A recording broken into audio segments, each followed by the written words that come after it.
Welcome to Wisdom Trek with Gramps. We are on day 1998 of our trek. Today we begin a transition in the structure of Wisdom Trek as we focus on the great wisdom books of the Bible. One habit that I have practiced nearly every day in the past 45 plus years is to read a chapter in the book of Proverbs that corresponds to the day of the month. This single habit has been the catalyst for living a life of wisdom. So beginning October 1st, we will publish the reading of the chapter of the book of Proverbs that corresponds to the day of the month.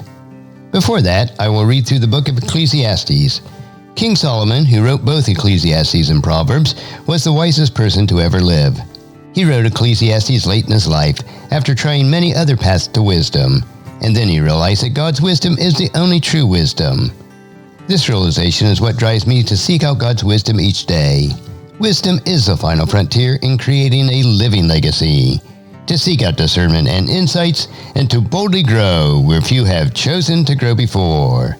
So let's begin today with reading of Ecclesiastes chapter 1, and I have titled this chapter, A View of Wisdom Without God. These are the words of the teacher, King David's son, who ruled in Jerusalem. And this section is, Everything is Meaningless. Everything is meaningless, says the teacher, completely meaningless. What do people get for all their hard work under the sun? Generations come and generations go, but the earth never changes.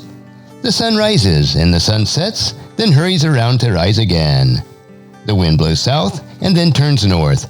Around and around it goes, blowing in circles. Rivers run into the sea, but the sea is never full. Then the water returns to the rivers and flows out again to the sea.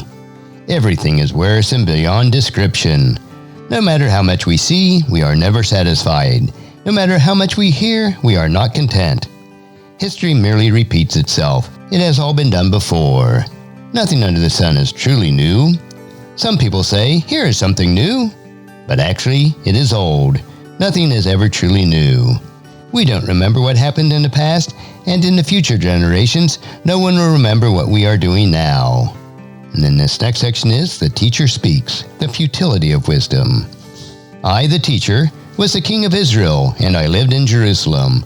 I devoted myself to search for understanding and explore by wisdom everything done under the heavens. I soon discovered that God has dealt a tragic existence to the human race. I observed everything going on under the sun, and really, it is all meaningless, like chasing the wind. What is wrong cannot be made right. What is missing cannot be recovered. I said to myself, look, I am wiser than any of the kings who ruled in Jerusalem before me. I have greater wisdom and knowledge than any of them.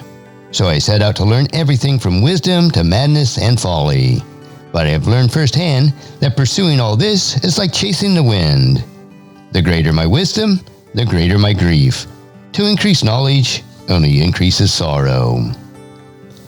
And as you ponder this chapter covering wisdom without God, please encourage your friends and family to join us and then come along with us tomorrow for another day of Wisdom Trek, creating a legacy. Thank you so much for allowing me to be your guide, your mentor, but most importantly, I am your friend as I serve you through the Wisdom Trek podcast and journal each day. And as we take this trek of life together, let us always live abundantly, love unconditionally, listen intentionally, learn continuously, lend to others generously, lead with integrity, and leave a living legacy each day. I am Guthrie Chamberlain, reminding you to keep moving forward, enjoy your journey, and create a great day every day. See you tomorrow for more daily wisdom.